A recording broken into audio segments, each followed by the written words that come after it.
आज हम समझेंगे कि अगर किसी मैट्रिक्स का अगर हमें इन्वर्स निकालना हो तो कम से कम टाइम में कैसे निकाल सकते हैं।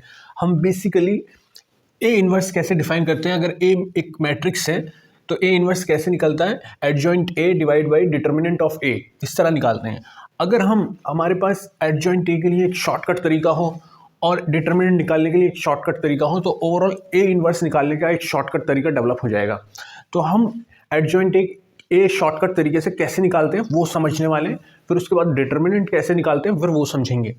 एडजॉइंट ए को शॉर्टकट तरीके से निकालने के लिए मैंने दोनों वॉल्स मैट्रिक्स की रिमूव कर दी हैं। अब मैं करूँगा क्या कि जो ऊपर की दो रोज हैं उनको नीचे लिखूंगा।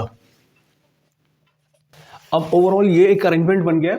अब मुझे करना क्या है कि ये जो पहले दो कॉलम्स हैं उनको मुझे राइट साइड में लिखना है। दोनों कॉलम्स मैंने राइट साइड में लिख दिए। अब ये ओवरऑल अरेंजमेंट इस तरह का बन गया है। अब मुझे करना क्या है, अब मैं पहली रो और पहले कॉलम को इग्नोर कर दूंगा और बाकी में क्रॉस मल्टीप्लाई करूंगा, यानी 5 की 3 से मल्टीप्लाई होगी और 4 की 0 से। इस तरह से क्रॉस मल्टीप्लाई करूंगा मैं हर 4 एडजेसेंट एलिमेंट्स के बीच में। इस तरह से अरेंजमेंट आ जाएगा क्रॉस मल्टीप्लिकेशन के साथ। इसमें जो एरो डाउनवर्ड्स हैं उनका साइन मुझे पॉजिटिव लेना है और जो अपवर्ड एरोज हैं उनकी डायरेक्शन में मुझे नेगेटिव साइन लेना है। तो मेरा जो एडजॉइंट ए आएगा वो आएगा, इससे जो एक मैट्रिक्स बनने वाली है उसका मुझे ट्रांसपोज लेना है। तो इससे मैट्रिक्स जो कैसे बनेगी, क्रॉस मल्टीप्लाई करके पहला एलिमेंट कैसा आएगा, 5 की 3 में मल्टीप्लाई होगी, फिर -4 की 0 में मल्टीप्लाई होगी। तो पहला एलिमेंट आ जाएगा मेरा 15, इसी तरीके से दूसरा एलिमेंट आ जाएगा मेरा 0 और तीसरा एलिमेंट निकालना चाहूँ मैं तो आ जाएगा -10। इसी तरीके से सेकेंड रो और थर्ड रो आएगी। इस तरह से फाइनली ये एक मैट्रिक्स तैयार हो गई है जिसका मुझे ट्रांसपोज लेना है, वो मेरा एडजॉइंट ए हो जाएगा। तो एडजॉइंट ए क्या हो जाएगा,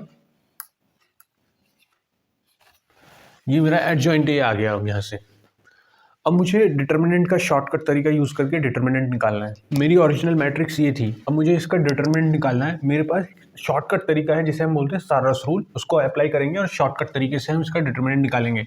फिर से मैं इसकी वॉल्स रिमूव कर रहा हूँ। इस बार फिर से मैं ऊपर की दो रोज को नीचे लिखूंगा और 3 डायगोनल लेफ्ट में बनाऊंगा, 3 डायगोनल राइट में बनाऊंगा। लेफ्ट के जो डायगोनल आने वाले हैं वो इस तरह आएंगे और राइट के जो डायगोनल आने वाले हैं वो इस तरह आएंगे।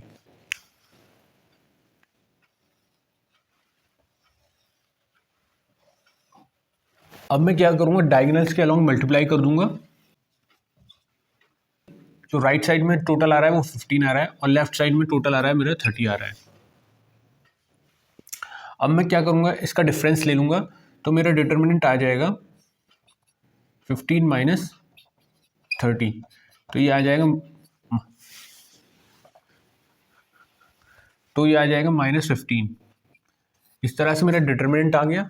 और अब मैं क्या करूँगा, ए इन्वर्स निकालने के लिए मेरे पास एडजॉइंट ए मैट्रिक्स पहले से थी, तो ए इन्वर्स मेरा क्या आ जाएगा, A inverse is equal to आ जाएगा adjoint A divide by determinant of A.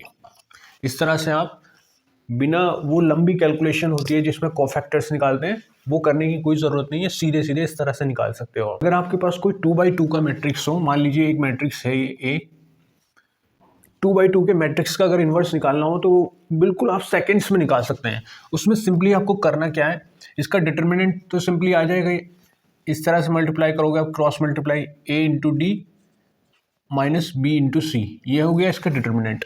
Adjoint A निकालने के लिए आपको क्या करना है, डाउनवर्ड एरो की अलोंग आपको दोनों एलिमेंट्स को एक्सचेंज कर देना है, यानी ए की जगह डी पहुंचा देना है, डी की जगह ए पहुंचा देना है। तो डी ए और बाकी जो दो एलिमेंट्स हैं इस एरो की अपवर्ड एरो की डायरेक्शन में, उनका बस आपको साइन चेंज करना है, यानी बी की जगह -b हो जाएगा, सी की जगह -c हो जाएगा। और ये हो गया आपका एडजॉइंट ए। अब इसको आप डिटर्मिनेंट से डिवाइड कर दोगे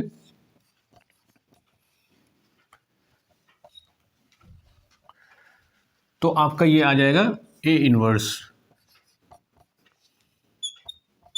तो इस तरह से ये शॉर्टकट तरीका है 2x2 मैट्रिक्स का इन्वर्स निकालने का।